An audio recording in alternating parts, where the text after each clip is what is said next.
সংখ্যালঘু সমাজের মানুষের কাছে আমি একটা বার্তা দিতে চাই, আপনারা সজাগ সতর্ক হন। এই শওকত মোল্লা, এই শাহজাহান শেখদের বা এদের মতো নেতাদের থেকে আপনি সজাগ থাকুন। এরা মানুষকে খেপিয়ে দিয়ে বিপদের দিকে ঠেলে দিচ্ছে। শীতলকুচিতে দেখুন কিভাবে মানুষকে খাপিয়ে বিপদের দিকে ঠেলে দিয়েছিল, আজও সেই পরিবারগুলো বিচার পেল না।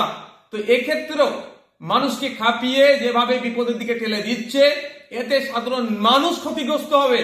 বিচার ব্যবস্থার প্রতি আস্থা ভরসা রাখুন। কেউ অন্যায় করলে ছাড় পাবে না, আর কাউকে অন্যায় করে বেশি দিন আটকে রাখতে পারবে না। তাই সংখ্যালঘু সমাজের মানুষকে আহ্বান করব, এই শওকত মোল্লা, এই শাহজাহান শেখদের মতো যারা আছেন এদের ফাঁদে আপনারা পা দেবেন না। আপনাদের কাছে অনুরোধ করছি, আপনারা বিগত দিনের কর্মকাণ্ডগুলোকে দেখে একটু শিক্ষা নিন।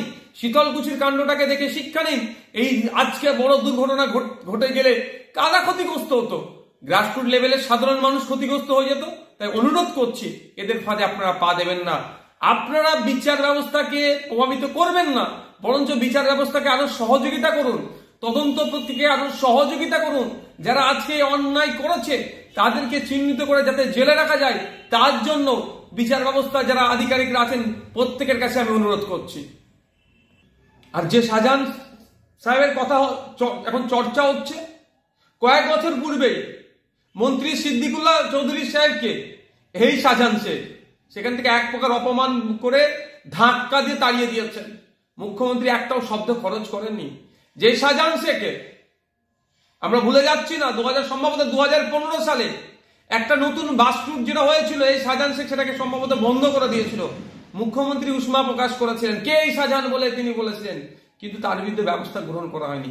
অ্যাকচুয়ালি এদেরকে দিয়ে যত ওই অবৈধ ব্যবসা বাণিজ্য, অবৈধভাবে মানুষের উপরে আক্রমণ, ভোট লুট এদের দ্বারাই হয়।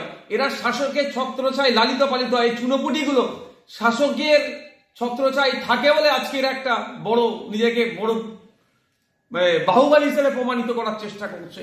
এর জন্য রাজ্য সরকারকে দায়ভার নিতে হবে। রাজ্যের আইন শৃঙ্খলা কোথায়? আমাদের রাজ্যের আজকে মাথা হেঁট হয়ে যাচ্ছে। ধিক্কার জানাই, নিন্দা জানাই। এই ধরনের ঘটনা আগামী দিনে ঘটবে না, এই আশাও আমি রাখি।